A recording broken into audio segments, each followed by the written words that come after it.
ሰርተን ጨርሰን እንድንናገር አምላከ ቅዱሳን ይርዳን። ሳይጨርሱ ሳይሰሩ መናገር ምንም ትርጉም የለም። ዝም ብላችሁ በሞት ይያያቸዋል። ዝም ብላችሁ ስራ ስሩ። ለሀገርም ለቤተክርስቲያንም ለግላችሁም ዝም። ሌላው ቀርቶ ልትቆርቡ ካሰባችሁ እቆርባለሁ አይባል።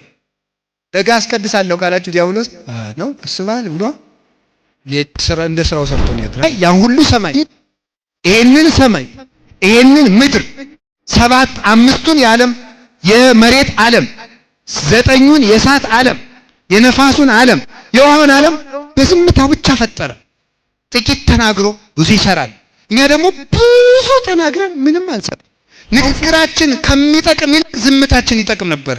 እሳት ያነደድነው እየተናገርን ነው። አርመምኩ ለሰናይ ያለ ቅዱስ ዳዊት እኔ ለመልካም ብዬ ዝም አልኩ ወታደሰኒ ቁስሌም በውስጤ ታደሰብኛል። አንዱ መልካም ዝምታ የጌታ ዝምታ ነው። እንዲያውም ጌታ በንግግሩ እንዳዳነን በዝምታው ያዳነን ደግሞ ማለት ዳር ሴቶች ትኖራላችሁ አይደለም? ባሎቻችሁ ስራ ውለው እንደመጡ ጾሙን እንደዋለ አንተ በቀደም የሰደብከኝ ምን ብለህ ነው? ግን አናትሽን ፈልጦ ልትልሽ ይችላል። ሰው በማይሰማበት ጊዜ አይነገርም። ሰርተን ጨርሰን እንድንናገር አምላከ ቅዱሳን ይርዳን። ሳይጨርሱ ሳይሰሩ መናገር ምንም ትርጉም የለም። ዝም ብላችሁ በሞት ይያያቸዋል። ዝም ብላችሁ ስራ ስሩ። ለሀገርም ለቤተክርስቲያንም ለግላችሁም ዝም። ሌላው ቀርቶ ልትቆርቡ ካሰባችሁ እቆርባለሁ አይባል። ደጋ አስቀድሳለሁ ካላችሁ ዲያብሎስ ነው እስባል ብሎ እንደ ስራው ሰርቶ ነው ያድራል ማለት ነው።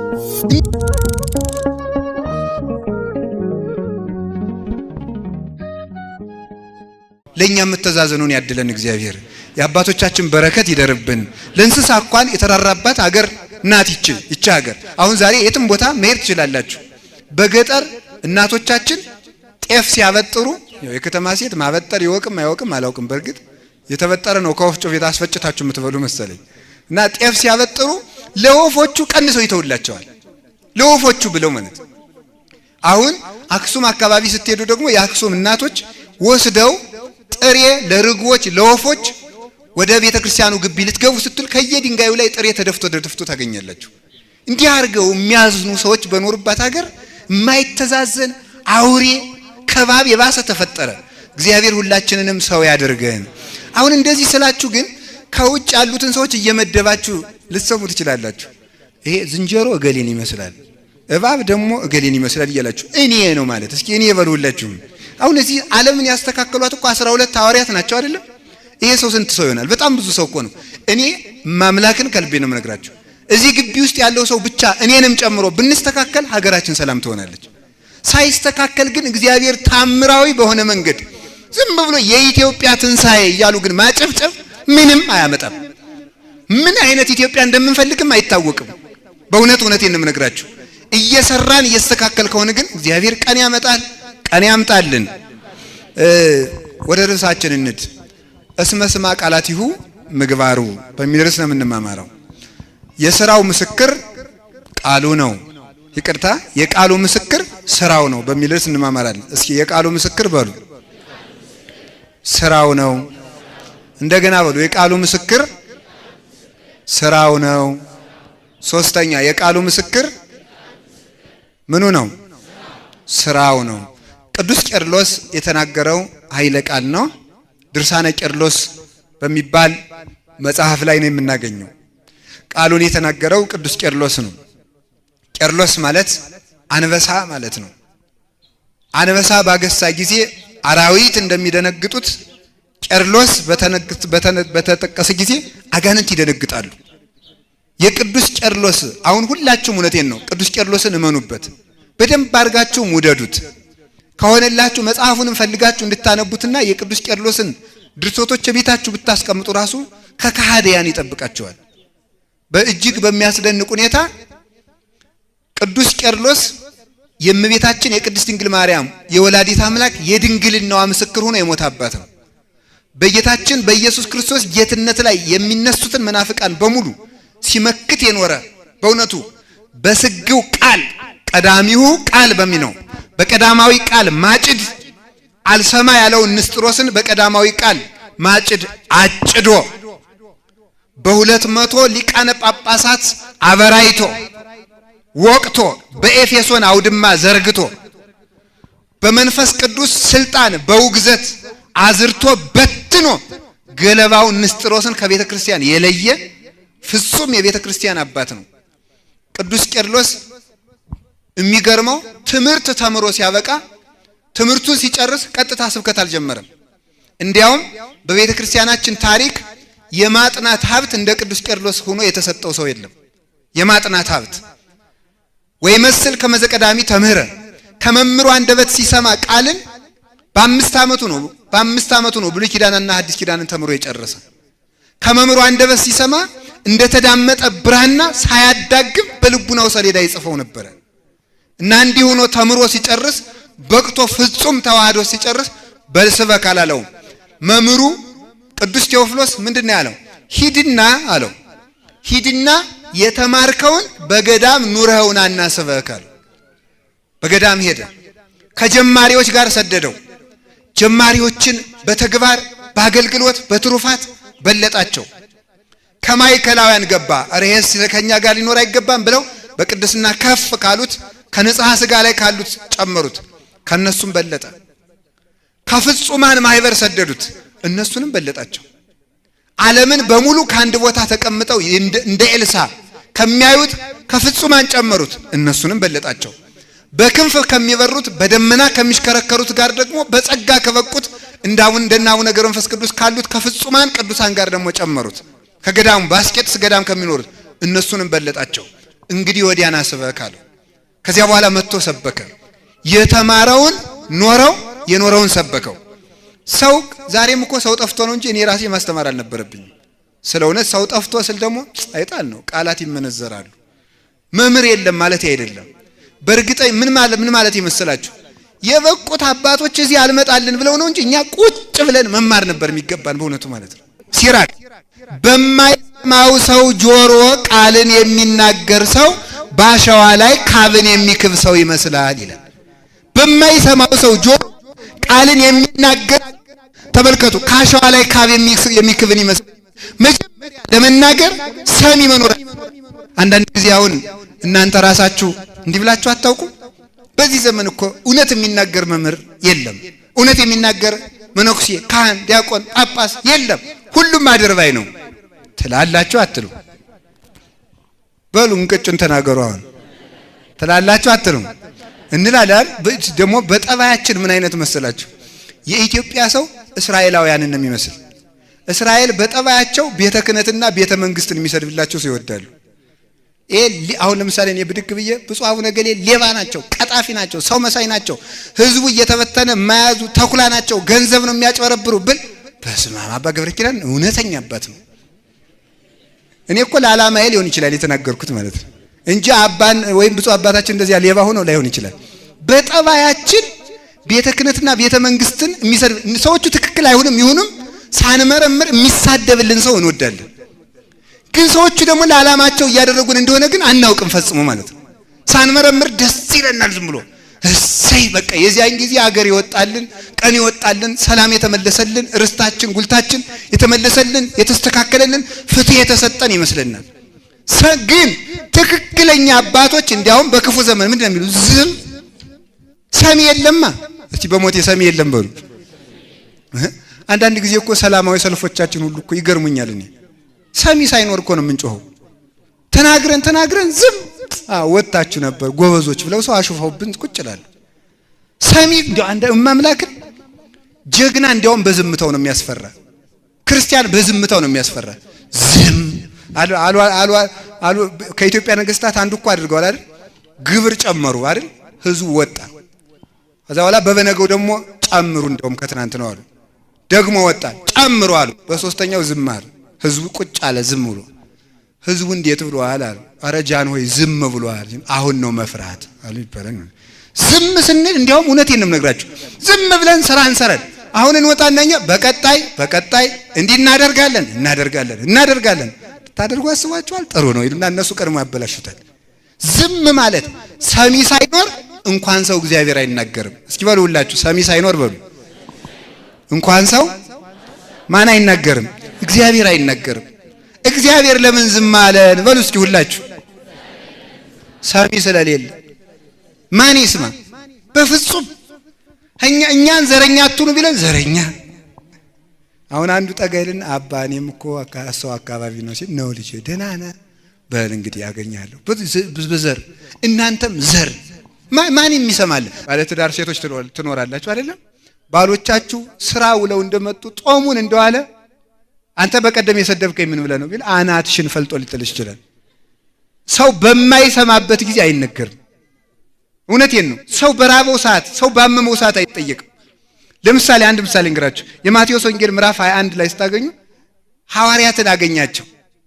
ሐዋርያትን አገኘና ጌታ ምን አላቸው? ደቂቄ በሆኑ ብክሙ ዘንበል አላቸው። የሚበላላችሁ የለንም አሉት። በሉ መረባችሁን በቀይ ጣሉ። 153 ዓሣ ወጡ። ካወጡ በኋላ ምን አላቸው? እነሱ ያወጡት ዓሣ ተጠብሶ እስከሚበላ ድረስ ረሃቡ እንዳይጎዳቸው ብሎ በመላእክት ሌላ ዓሣ አስጠብሶ ቆያቸው። ኑ ፊት ይሄን እንብላ ብሎ አበላቸው ጌታ። አብልቶ ከጨረሰ በኋላ ነበረ ቅዱስ ጴጥሮስን የወቀሰው። ጴጥሮስ ተወደኛለህ አለው። አብልቶ ነው የወቀሰው። ጌታ እንኳን ተመልክቱ፣ እሱ ራሱ አምላክ ነው። ተክዶ እንኳን ወዲያው ጴጥሮስ ሐሙስ ዕለት ማታ ይካድከኝ ምን ሆነዋል? አብልቶ በደንብ መስማት በሚችልበት ሰዓት ጴጥሮስ ተወደኛለህ አለው። ድካሙ ለቆታል፣ ብርዱ ለቆታል፣ ዓሣውን ተመግቧል። እንደወደህ አንተ ታውቃለህ ብሎ በጎ ምላሽ መለሰ። ሰውን በባሰው ሰዓት ከመውቀስ ጠብቆ በሚችልበት ሰዓት መናገር መልካም ነው። የምንናገረው ሰዓት በምንሰማበት ጊዜ እንዲሆን አምላከ ቅዱሳን ይርዳን። የሚሰሙበትን ጊዜ መርጦ መናገር ይገባል። አላችሁ የላችሁም? እግዚአብሔር ሰሚ ሳይኖር አይናገርም። አንድ ሰው እኛም ሰሚ ሳይኖር አንናገርም። ሰው ባመመው፣ በደከመው፣ በረሃበው፣ በጨነቀው ጊዜ አይወቀስበትም። እንዲያ በሆነ ሰዓት እኛ ሁሉ መረዳትና ማወቅ ይገባልና ተናግረን ሰውን ከመበደልም እግዚአብሔር ይጠብቀን። ሌላው እግዚአብሔር የማያደርገውን አይናገርም። እስኪ የማያደርገውን አይናገርም ብሎ ምን አይልም? አይናገርም። እግዚአብሔር የሚናገረው እንዲያውም ምንድነው የሚለው ቅዱስ ቄርሎስ? ሰው ብዙ ይናገራል፣ ጥቂት ይሰራል። እግዚአብሔር ጥቂት ይናገራል፣ ብዙ ይሰራል። ስለዚህ ብዙ ተናግረህ ምንም ከማሰራ ምንም ሳትናገር ጥቂት ብትሰራ ይሻልሃል ይላል። ብዙ ተናግረህ ሰምታችሁኛል። ብዙ ተናግረህ ምንም ከማትሰራ ጥቂት ተናግረህ ምንም ሳትናገር ጥቂት ነገር መስራት ይቻላል።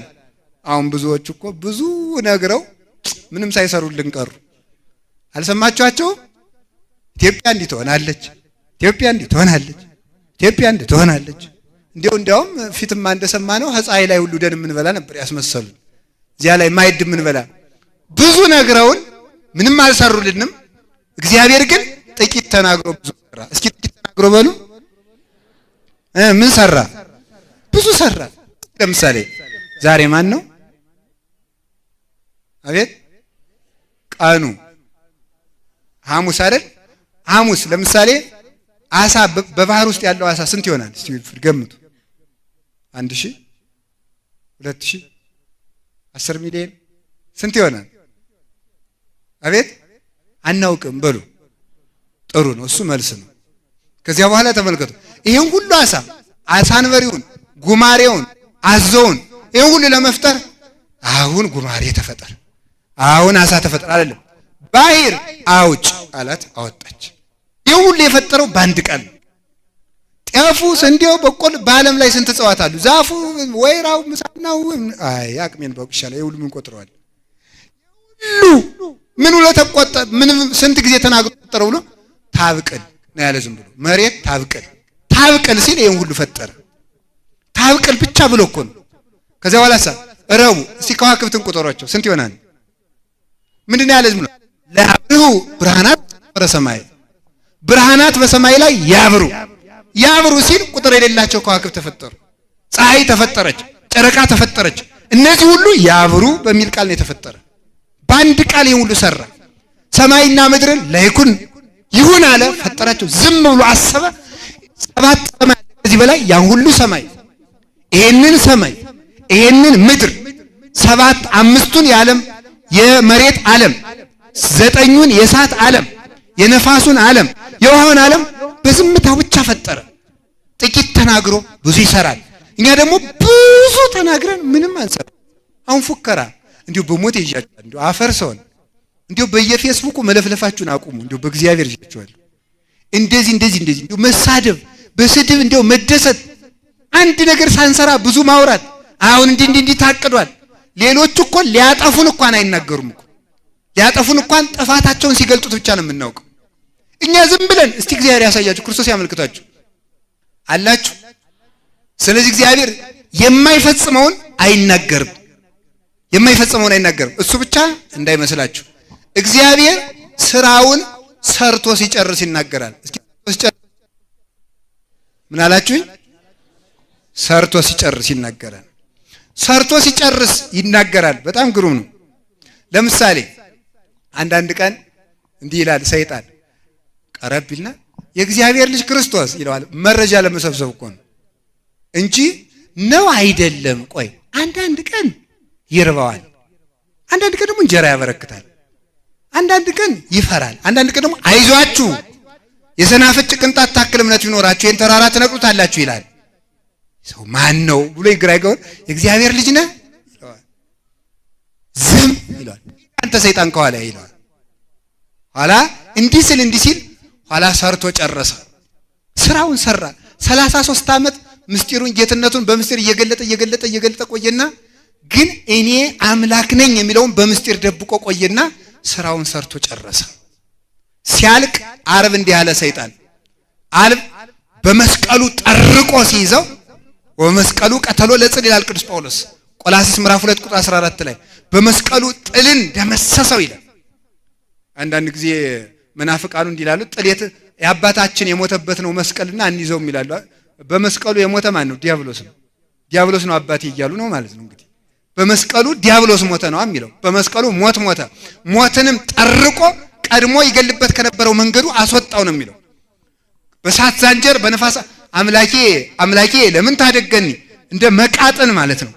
መቃጥን እንግዲህ የከተማ ሰው ብዙ አያውቀውም። ታውቃላችሁ እንዴ? አታውቁትም?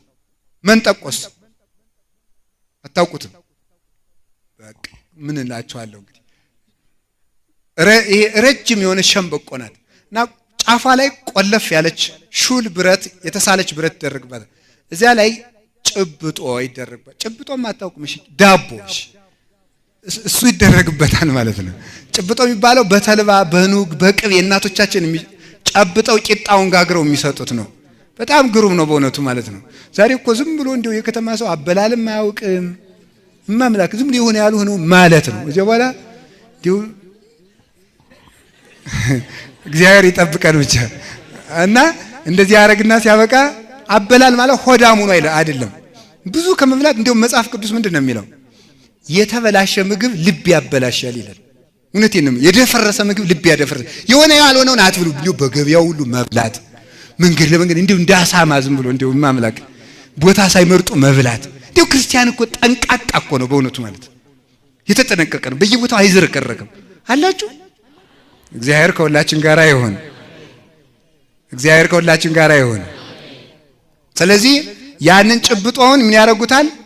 ከቆላፋ ብረት ያደርግና አሳ አጥማጁ ምን ያደርገዋል? ባህር ውስጥ ይከተዋል። ሲከተው አሳው ጭብጦውን ለመብላት ይመጣል። ሸቶት ነው ይመጣል። ጭብጦውን ቅምስ ሲያደርግ ምን ያደርገዋል?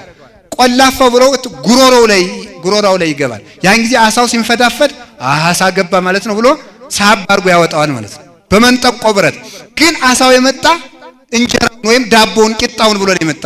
ልክ እንደዚህ ይላል እነ ቅዱስ ቄርሎስ ሲተረጉሙ። አሳ የተባለ ዲያብሎስ ነው ይላሉ።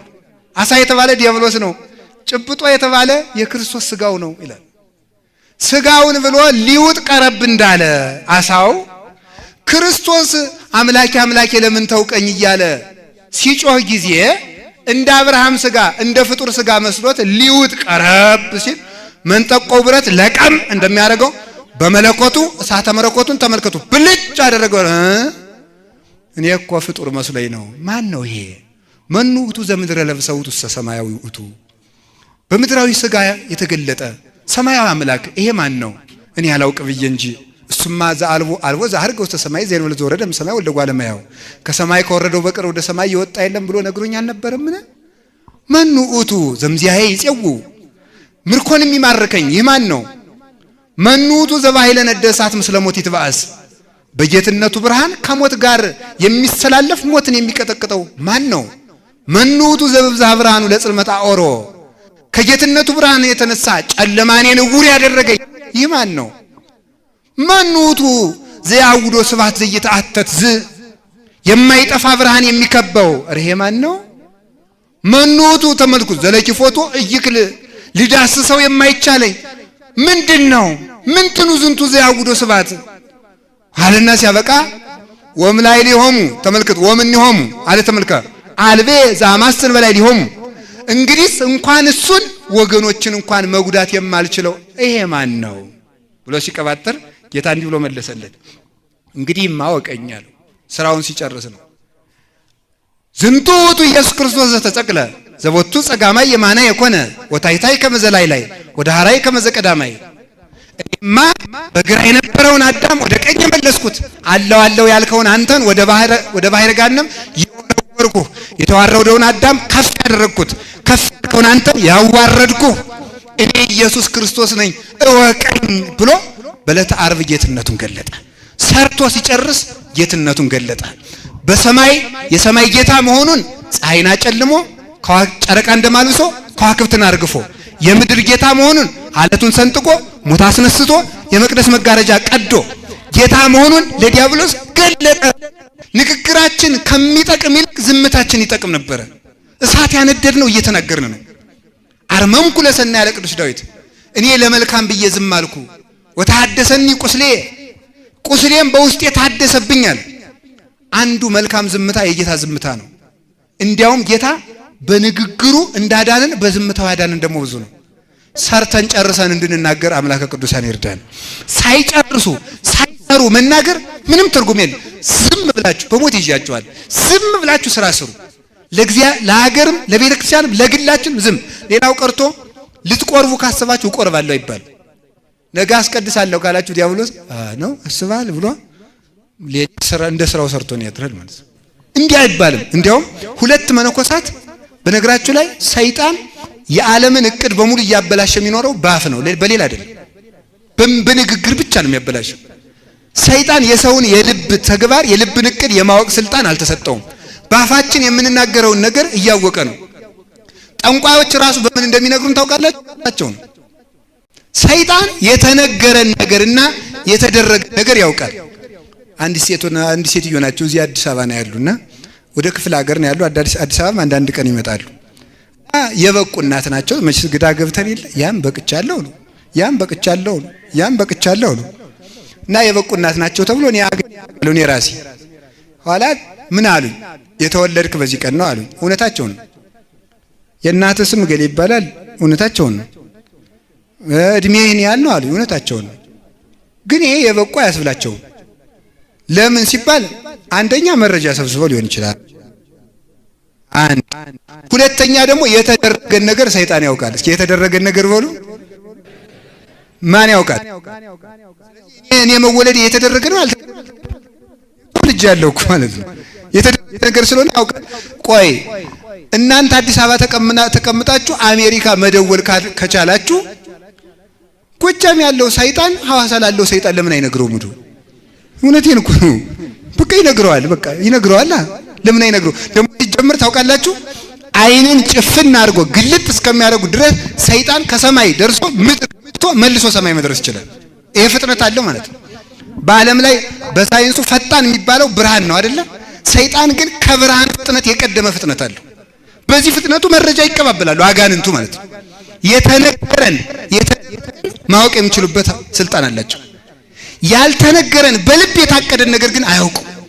ስለዚህ ሁል ጊዜ እያቀርን በየዛሬ ወር እቆርባለሁ፣ የዛሬ ወር ታርቃለሁ፣ የዛሬ ዓመት እንዲያደርጋለሁ ይላል። በአንደበታችን እቅዶቻችን ስለምንዘረዝር ከዚህ የተነሳ ሰይጣን እያበላሸ ከአንደበታችን የተሳ ይጎዳናል። አሁን በተለይ እንደዚህ አይደል የሚለው አይደል? የከተማ ሰው እንደዚህ አይደል? በተለይ የመጽሐፍ ቅዱስ አፕሊኬሽን በስልካችሁ ከያዛችሁ ወዲህ ትቢታችሁ ወዴት አለ? እኔ እንደውም አንብቤዋለሁ። ማቴዎስ 5 ላይ ምን ይላል መሰለውት ይላል። ሊጠይቅ መጥቶ እኮ ነው። አይ ልጄ ዝሙት ክፉ ነው ሲሉት ንስሐ አባቱ ሮሜ እንግዲህ አወቀው አሰረው ዱኮ ይጣል ይድረስ እኮ ነው። እናንተ ያወቀ ይመስላል። ለመማር እንኳን ፈቃደኞች አይደለን በእውነቱ። አሁን የኛ ዕውቀት እኮ ጥቂት ካወቅናት ፈጽሞ ካልተነፈስናት እንዴው መናን ቅኔ ታውቃላችሁ? አታውቁም አይደል? ተመስገን ነው እንግዲህ አላወቃችሁ ምን ይደረጋል። እና ቅኔ ተቀኝቶ ሁለት ተማሪዎች ቅኔ ተቀኝተዋል። እና አንደኛው ሲል ቃሌ አጽም እግዚኦ እየፎከረ ያረጋል። ያንዲቱ እናት ለአጽም እግዚኦ ያለ ያደርጋል። እንደው አንተዬ የገሊት ልጅ እንደው በደንብ ነው እንደው የሚሰማ። አንተስ እንደው ምን እንደው ዝም ብለህ ያ እንደው እንዳልጎላ ዛር እየተጉለመለምክ እንደው አዋረድከኝ። ምን አረገ? ሁለት ቅሎችን አመጣና ቅል ታውቃላችሁ አይደል? ካላውቃችሁ ደግሞ ባልዲ ያርጉት ችግር የለም። ከኋላ በዚያ ቅሉ ምን አረገበት? ጠጠር ሞላበት። ጠጠር ከሞላበት በኋላ ያኛውን ቅል አንዱ ሞላው እስከ ጫፉ። ከአንዱ ላይ 3 ጠጠሮች ብቻ አደረገበት። አሁን ይሄንን ወዙ አላት እናቱን። ስትወሰው ጉዞ የሞላው ዝም አለ። ያልሞላው ግን ቅጭል አለ። እዛ ምን አላት? አየሽ እናቴ የሚጮህ ባዶ ነው አላት። እስቲ የሚጮህ ባዶ ነው በሉ። የሚጮህ ምንድን ነው? ባዶ ነው። ያወቀ ሰው ዝም ነው የሚለው በእውነቱ ማለት ነው። ፍጽሞ ያችን ያወቃትን አይቸኩልም። እና ተመልከቱ ጌታ ያ ሁሉ ሲደረግለት ዝም አለ። ዝም በማለቱ ምክንያት የክሱን ሁኔታና ሞቱን አፋጠነ። ሲፋጠን የኛ ድነት ፈጠነ። ስለዚህ ምን አለ? ዝም እንግዲህ የማን እግዚአብሔር ያሳያችሁ ክርስቶስ የማን ክስ ነው በአንድ ቀን ተከሶ በአንድ ቀን ለሞት የሚያበቃ? ዓርብ 3 ሰዓት ተከሶ ለ6 ሰዓት ሞት የበቃ ክርስቶስ ብቻ ነው። ለምን ቢባል ዝም በማለቱ ነው። ለመልካም ዝም አለ። ለመልካም ዝም እንድንል አምላከ ቅዱሳን ይርዳን።